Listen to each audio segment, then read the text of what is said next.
Bienvenidos a Vanguardia Espiritual. Seguimos con la obra de Santo Tomás de Aquino de catequesis, escritos de catequesis. Estamos en el artículo 3 del credo, que se dice solemnemente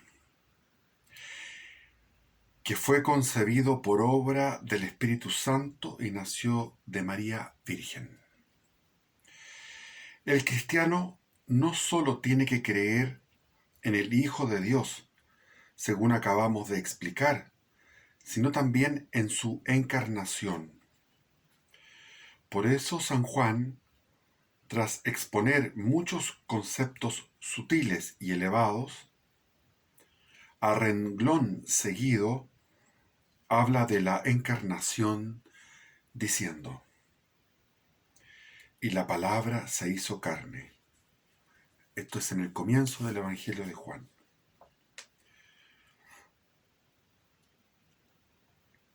Para que podamos comprender algo en torno a esta verdad, voy a declararla con un par de ejemplos.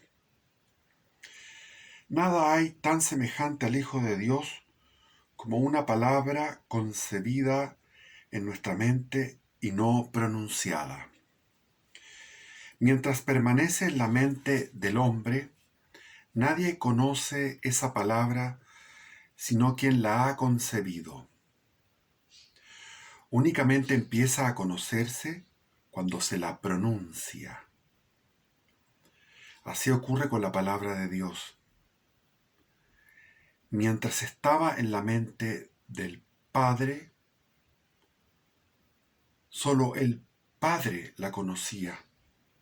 Una vez que se revistió de carne, como la palabra de voz, comenzó a manifestarse y a darse a conocer. El segundo ejemplo es así. Una palabra pronunciada, aunque por medio del oído, es conocida, sin embargo, ni se ve ni se toca, pero se ve y se toca cuando queda escrita en un papel.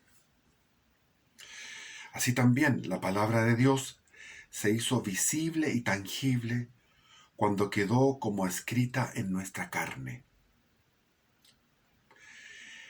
Y al igual que el papel en que está escrita la palabra del rey es llamado palabra del rey, de la misma manera el hombre a quien se unió la palabra de Dios en una única hipóstasis es llamado Hijo de Dios.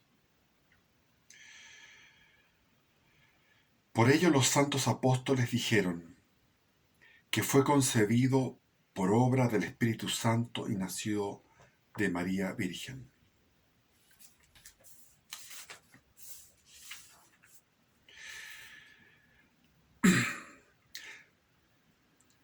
¿De qué nos sirve esto? ¿En qué nos es útil esta verdad? En primer lugar, robustece nuestra fe. Si alguien contase cosas relativas a una tierra lejana, donde nunca hubiese estado, no se le creería como si hubiera estado allí. Antes de venir Cristo al mundo, los patriarcas, los profetas y Juan el Bautista contaron cosas relativas a Dios. Sin embargo, los hombres no les creyeron como a Cristo, que había estado junto a Dios, más aún, que era una misma cosa con Él. Por tanto, bien segura es nuestra fe, puesto que Cristo mismo nos la legó. A Dios nadie lo ha visto jamás. El Hijo unigénito, que está en el seno del Padre, Él mismo lo ha contado. Evangelio de Juan, capítulo 1, 18. De aquí procede el que muchos secretos de la fe, que antes estuvieron velados, tras la venida de Cristo, han quedado claros para nosotros. El segundo provecho que se saca de esta fe es que estas verdades aumentan nuestra esperanza. Es evidente que el Hijo de Dios no vino a nosotros tomando nuestra carne por una fruslería, sino para gran utilidad nuestra. Realizó una especie de intercambio, es decir, tomó cuerpo y alma y se dignó nacer de la Virgen para prodigarnos a nosotros su divinidad. Se hizo hombre para ser al hombre Dios, por quien tenemos entrada por la fe a esta gracia, en la cual estamos firmes y nos gloriamos en la esperanza de la gloria de los hijos de Dios. Romanos capítulo 5, 2. En tercer lugar, se acrecienta la caridad. En efecto, ninguna prueba hay tan patente de la caridad divina como el que Dios, creador de todas las cosas, se hiciera criatura, que nuestro Señor se hiciera hermano nuestro, que el Hijo de Dios se hiciera hijo de hombre.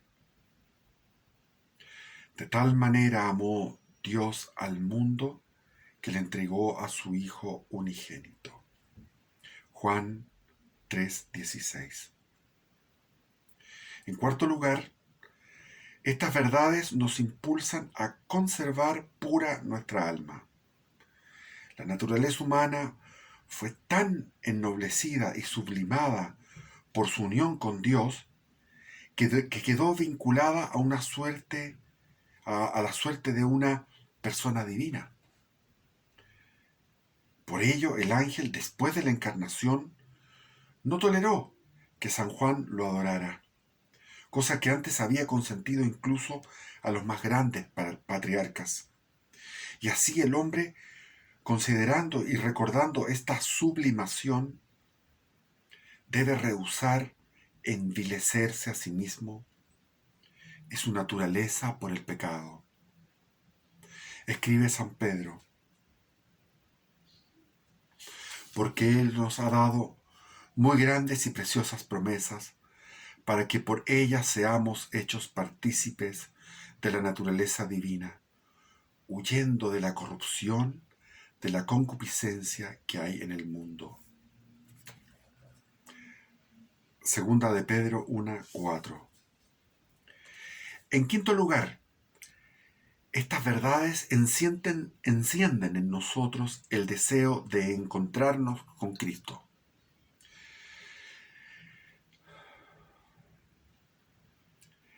Cuarto artículo de fe del credo. Se dice solemnemente: padeció bajo el poder de Poncio Pilato, fue crucificado, muerto y sepultado.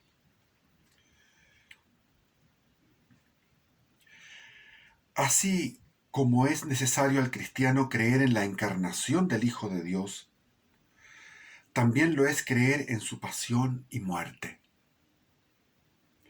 Pues como dice Gregorio, de nada nos hubiera servido su nacimiento si no nos hubiera redimido. Esto, que Cristo muriera por nosotros, es tan incomprensible que apenas puede darle alcance nuestro entendimiento, es decir, que no le da alcance en modo alguno. Lo dice el apóstol: estoy realizando una obra en vuestros días, una obra que no la creeréis si alguien os la cuenta. Hechos de los Apóstoles 13:41. Y Habacuc: obra fue hecha en vuestros días que nadie la creerá cuando sea contada. Primer capítulo 5. Tan espléndida es la gracia de Dios y su amor a nosotros, que hizo Él más por nosotros de lo que podemos comprender. Sin embargo, no hemos de pensar que Cristo sufriera la muerte de modo que muriera la divinidad, Murió en él la naturaleza humana. No murió en cuanto era Dios, sino en cuanto era hombre. Esto se aclara con 3 ejemplos. El primero lo tomamos de nosotros mismos.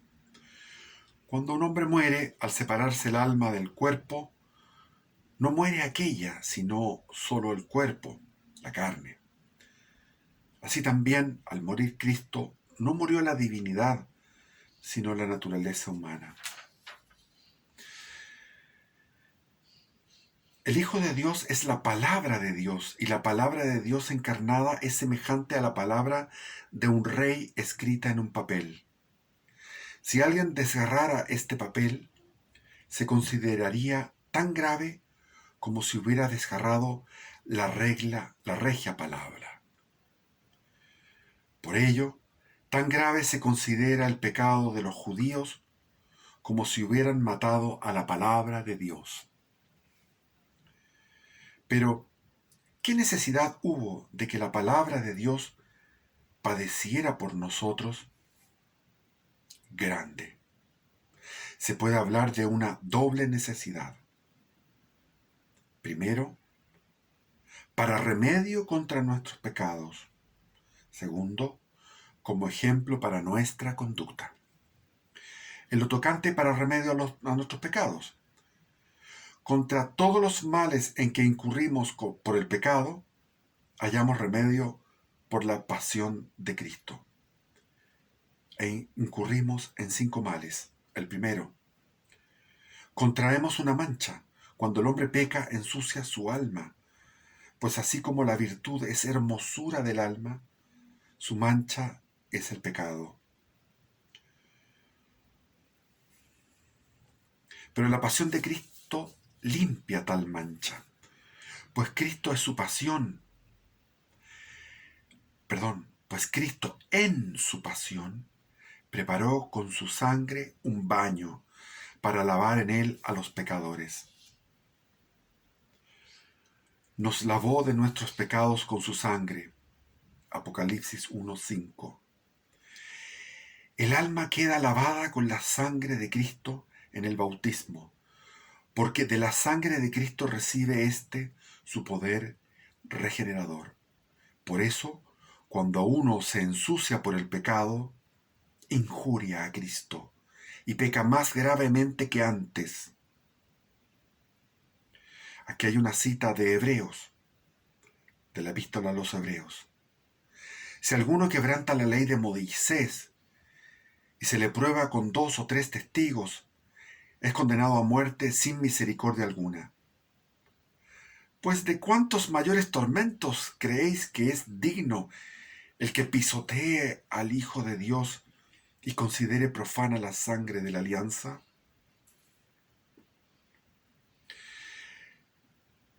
Segundo, caemos en desgracia ante Dios por el pecado. En efecto, como el que es carnal ama la belleza carnal, así Dios ama la espiritual, cual es la del alma. Cuando el alma se mancha con el pecado, desagrada a Dios y éste odia al pecador. Dios aborrece al impío y su impiedad.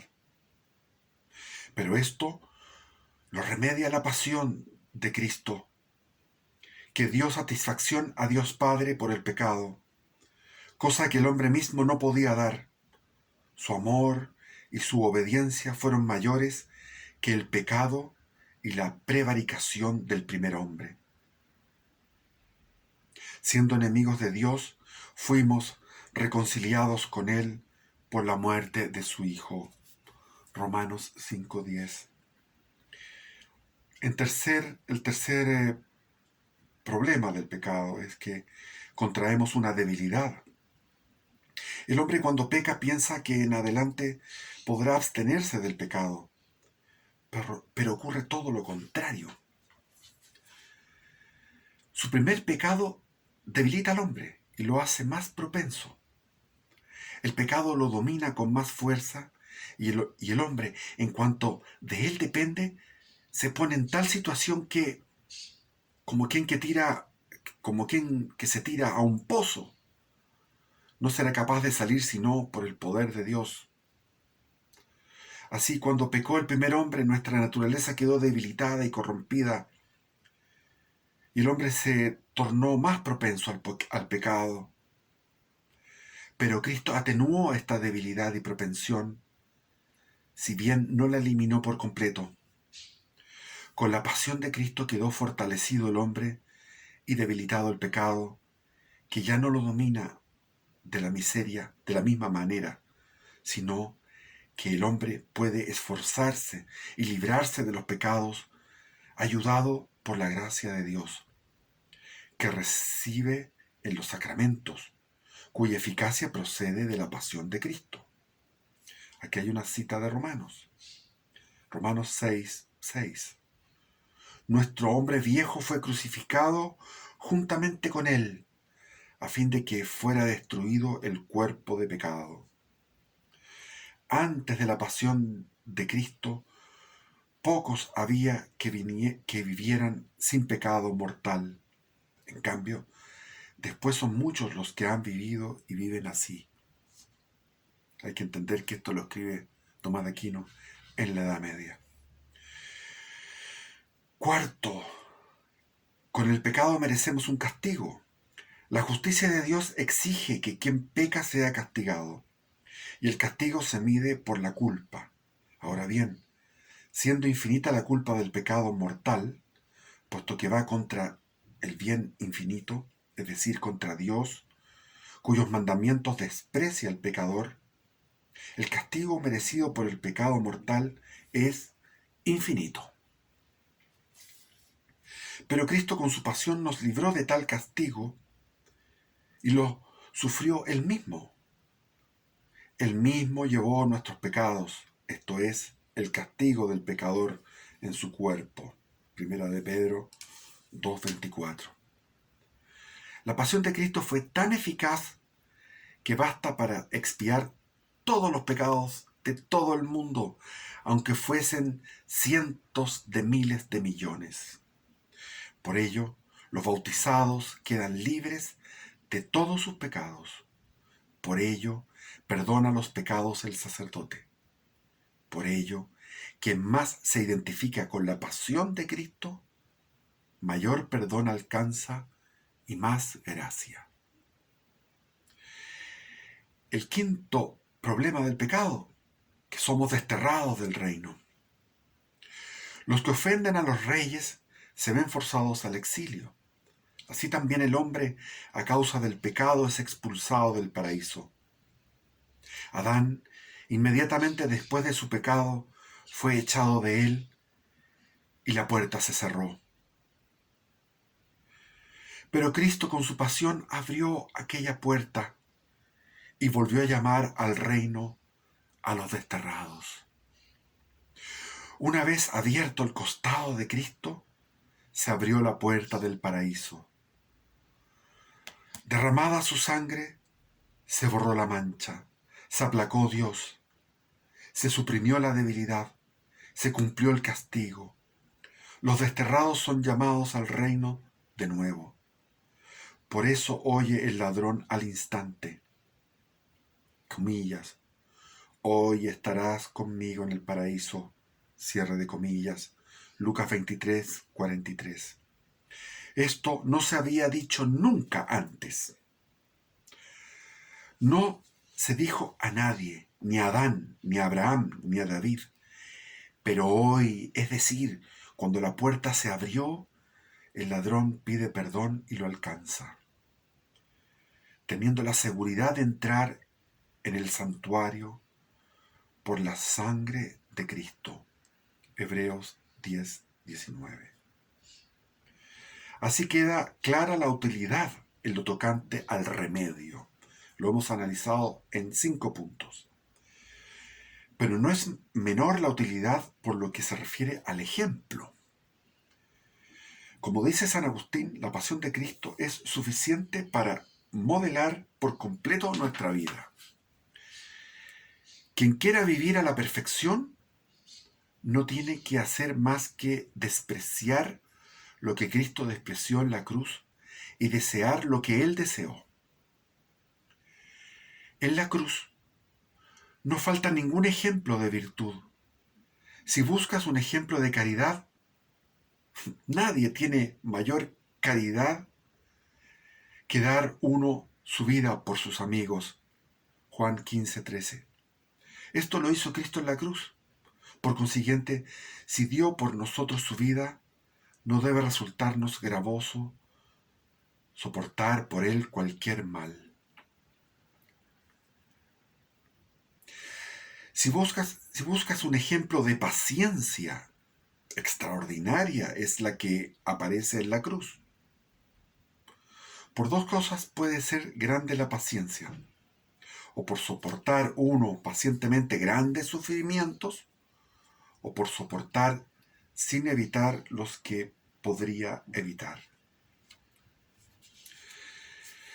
Si buscas un ejemplo de humildad, mira al crucificado. Dios quiso ser juzgado bajo Poncio Pilato y morir. Tu causa ha sido juzgada como la de un impío. Job 36:17. Como la de un impío auténtico. Condenémoslo a muerte, a la muerte más infame. Sabiduría 2:20. El Señor quiso morir por su esclavo, Él que es vida de los ángeles, por el hombre. El Señor quiso morir por su esclavo, Él que es vida de los ángeles, por el hombre, hecho obediente hasta la muerte. Si buscas un ejemplo de obediencia, sigue al que se hizo obediente al Padre hasta la muerte. Como por la desobediencia de un solo hombre fueron hechos pecadores muchos, así también serán hechos justos muchos por la obediencia de uno solo. Epístola a los Romanos 5:19. Si buscas un ejemplo de menosprecio de las cosas terrenas, siga al que es Rey de reyes y Señor de los que dominan, en quien están los tesoros de la sabiduría. En la cruz aparece desnudo, burlado, escupido, azotado, coronado de espinas. Le dan de beber hiel y vinagre. Muere. No te aficiones, por tanto, a los vestidos ni a las riquezas, puesto que se repartieron mis vestiduras. Di a los honores, se repartieron mis vestiduras, es Salmo 21, versículo 19. Ni a los honores, pues yo sufrí burlas y azotes, ni a las dignidades